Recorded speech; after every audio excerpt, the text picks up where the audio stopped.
পারবে না। সন্ত্রাস হুমকি যে উপেক্ষা করে জামাত ইসলামীর সমর্থক কর্মীরা এগিয়ে যাচ্ছে। আপনারা জানেন ষড়যন্ত্র হুমকি এইভাবে বিভিন্ন ভাবে আমাদেরকে থামিয়ে দেওয়া হচ্ছে, কিন্তু আমাদের কর্মীরা অকুত হয় গাইবান্ধার প্রতীক নিয়ে বিজয়ের আশা নিয়ে আল্লাহ রাব্বুল আলামিনকে সাহায্য কামনা করে আমাদেরকে এগিয়ে যেতে হবে। বন্ধুগণ, আমাদের ভয় নাই, আমরা ন্যায় প্রতিষ্ঠার জন্য আমরা আন্দোলন করছি, নির্বাচন করছি, সংগ্রাম করছি, আমরা ন্যায়ের মধ্যে আছি, সত্যের মধ্যে আছি। আমরা কোনো অসৎ উপায় অবলম্বন করার কালে নাই। বন্ধুদেরকে বলবো যে আসুন, আমরা আপনাদের প্রতিদ্বন্দ্বী, আমরা প্রতিযোগী, কিন্তু আমরা আপনাদের শত্রু না। আমরা আপনাদের শত্রু না, আমরা শত্রু না, আপনারা আমাদের শত্রু না। আমরা প্রতিযোগিতায় মাঠে নেমেছি, জনগণ যাকে ভোট দেবে, যাকে বেছে নেবে তিনি প্রতিনিধিত্ব করবেন এই স্বার্থকে।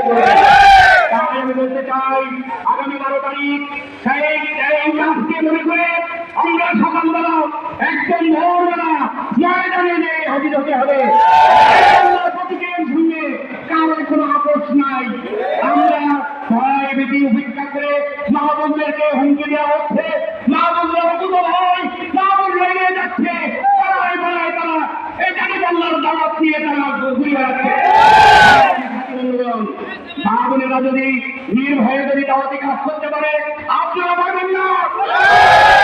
যদি হয় কারোর সঙ্গে শত্রুতা নয়, মারামারি করে নয়, সংগ্রাম করে নয়, আমরা জনগণের মাধ্যমে প্রমাণ করে দেব যে খালসাকে আমরা মানবিক শাসা করতে চাই।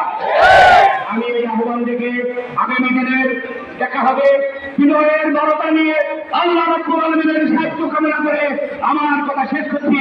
যারা মিছিলে হাজির হয়েছেন, যারা এই সমাবেশে হাজির হয়েছেন, সকলকে মোবারকবাদ জানিয়ে আমার কথা শেষ করছি।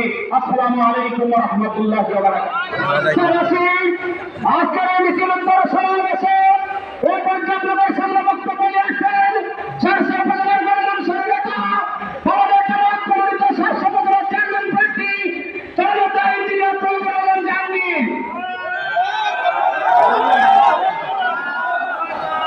আলহামদুলিল্লাহ, আসসালাতু ওয়াসসালামু আলা রাসূলিল্লাহ ওয়া আলা আলিহি ওয়া সাহবিহি আজমাইন। আজকের এই নির্বাচন পূর্ব সর্বশেষ গণমিছিলে মোতারাম প্রধান অতিথি, যাকে উদ্দেশ্য করে আজকের এই মিছিল, সাইফুল্লাহ কান্ডারি, হযরত মাওলানা আজিজুর রহমান, মঞ্চে উপস্থিত অন্যান্য নেতৃবৃন্দ, আমার